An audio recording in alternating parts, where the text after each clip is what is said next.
నిజంగా డెమోక్రసీలో ఉన్న ప్రతి ఒక్కరూ కూడా దీని గురించి ప్రశ్నించకపోతే, దీని గన ప్రజాస్వామ్యాన్ని కాపాడుకోలేకపోతే, గొంతు విప్పకపోతే ప్రజాస్వామ్యం ఇంకా బతకదు.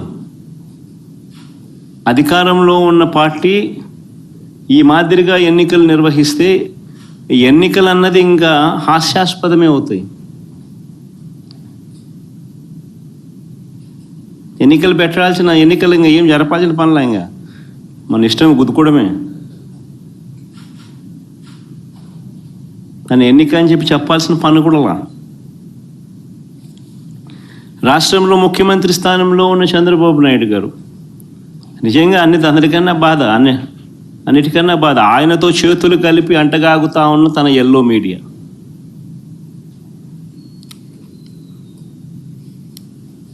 వీరి ఎజెండా ఏమిటి అని అంటే ప్రజలకు మంచి చేయడం కాదు, డెమోక్రసీని కాపాడడం కాదు,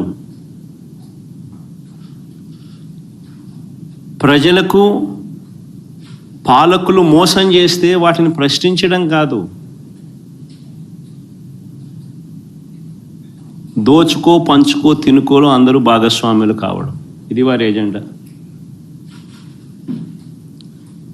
సిగ్గుపడాలి నిజంగా ప్రజాస్వామ్యం అంతా కూడా.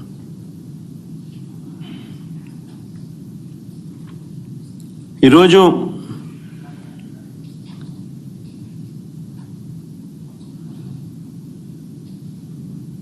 ఎంత దారుణంగా వీళ్ళు ఎన్నికలు చేశారు, ప్రజాస్వామ్యాన్ని ఎంత దారుణంగా వీళ్ళు కూని చేశారన్నది ఈ రెండు ఎన్నికలు ఉదాహరణగా నిలబడతాయి. నేను కొన్ని సన్నివేశాలు చెప్పుకుంటూ పోతాను, సో దట్ అసలు ఎన్నిక అనేది ఎలా జరిగింది అన్నది కూడా రాష్ట్ర ప్రజలందరికీ కూడా అవగాహన అన్నది వస్తుంది. బందిపోటు దొంగలు ఉంటారు చూసినారా, డెకాయిట్స్. ఇంతకుముందు ఏదో ఏం వ్యాలీ అది, చంబల్ వ్యాలీ అని వింటా. ఈరోజు నిజంగా దాన్ని మరిపించినారు. బందిపోట్లకు మించి చంద్రబాబు నిన్న పులివెందుల రూరల్ జెడ్పీటీసీ ఓట్లను దౌర్జన్యంగా వేసుకున్నాడు.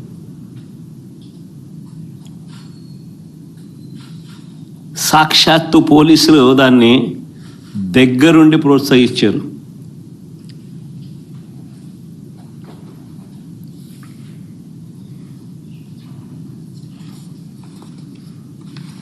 నేను చంద్రబాబు గారిని ఛాలెంజ్ చేస్తా ఉన్నా, అయ్యా చంద్రబాబు గారు, మీ పరిపాలన మీద నీకు నమ్మకం ఉంటే,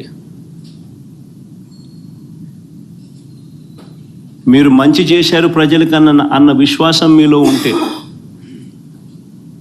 ప్రజలు మీకు ఓటు వేస్తారు అన్న నమ్మకం మీకుంటే,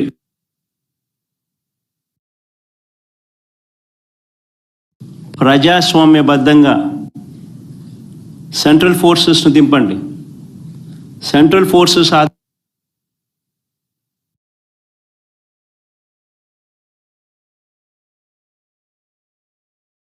ప్రజాస్వామ్యబద్ధంగా ఎన్నికలు జరిపించండి.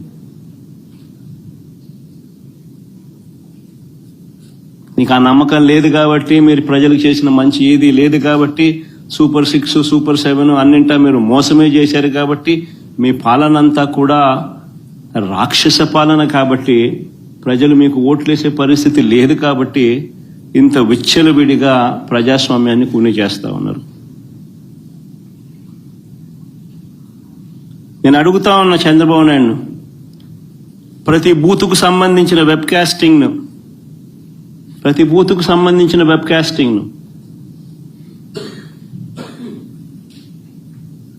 వైఎస్ఆర్సీపీ అభ్యర్థులకు ఇచ్చే ధైర్యం మీకుందా అని అడుగుతా ఉన్నా.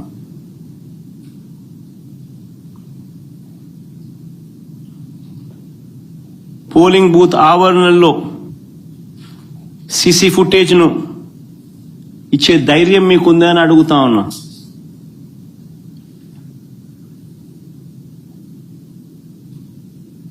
ఎవరెవరు బయట నుంచి వచ్చి ఎలా ఓటేశారో, ఎలా బూతులను ఆక్రమించుకున్నారో, ఆ ఆక్రమించుకుంది ఎవరో కూడా